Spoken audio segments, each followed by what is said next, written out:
This video shows you how to set your Nexternal store to print shipping labels to your thermal printer. First, let's cover some requirements needed to complete the setup.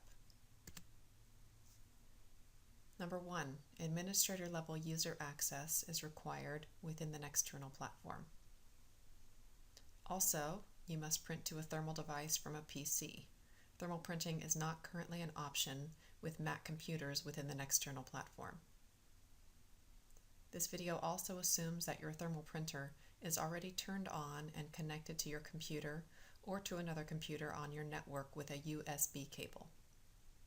Finally, we also assume that you've already installed any necessary driver components of your thermal printer to your computer so that it can communicate with the device properly. Now let's proceed to the setup. There are 5 basic setup steps. Step 1, download and install Java. Go to www.java.com to download and install the Java runtime environment. This website will also be able to detect whether or not the version of Java on your computer needs to be updated. Follow the screen prompts and make sure you fully install Java once it has downloaded. Number 2, modify your Java settings. Pull up your Java control panel. In Windows 8, you should be able to click on the Windows icon in your lower left tray and just type in Java. Your search should pull up Configure Java. On the General tab, in the Temporary Internet Files section, click on Settings.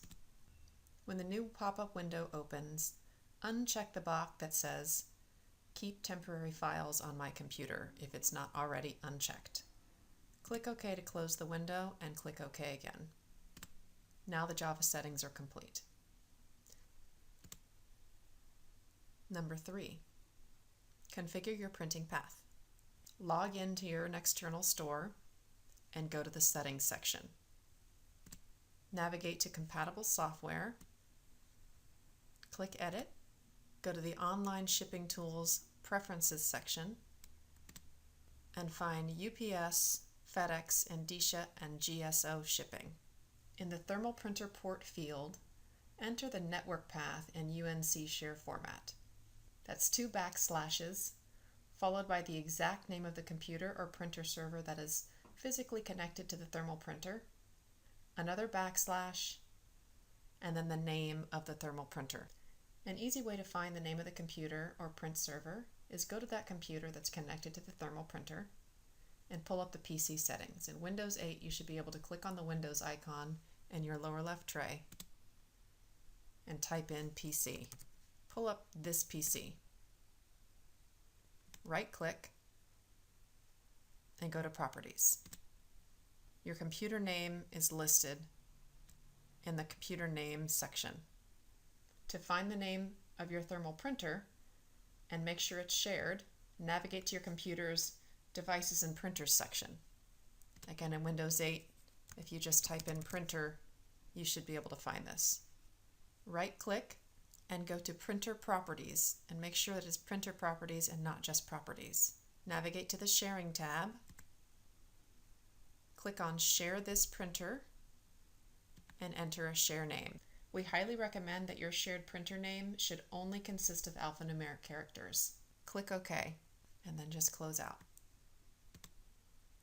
Number 4, activate JNLP. Click on the box that says Use JNLP back in that same section you were already in Nexternal. Number 5, configure your label settings by carrier. Continue down the page that you're already on in Nexternal, and you will see that each carrier has 1 or more sections below.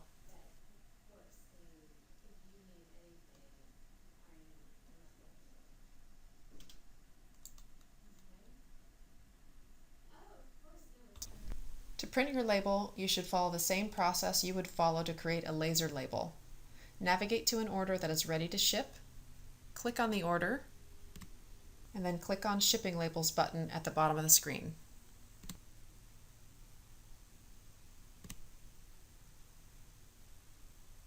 Click Next and Create.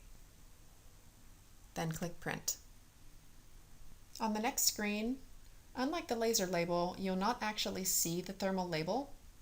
Each browser will behave slightly differently. I'm currently in Firefox, and the first time I print a label, I will get a pop-up like you see here. If I don't want to see this pop-up moving forward, I can click the little box that says do this automatically for files like this from now on. Then click OK. You can see the Java is running. Click Run. And now that label has been sent to my thermal printer. If you're printing to just one thermal printer, you are finished.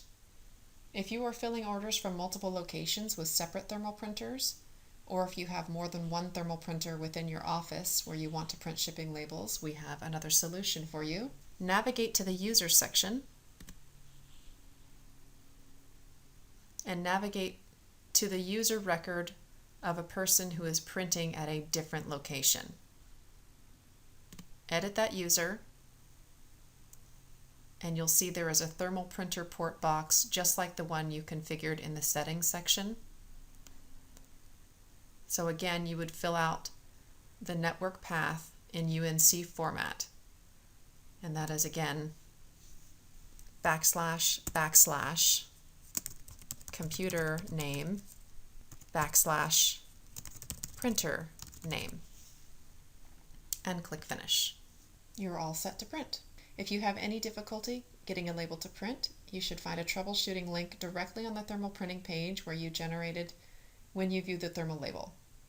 Alternatively, you can search for thermal printer troubleshooting within your help desk. Thank you for watching.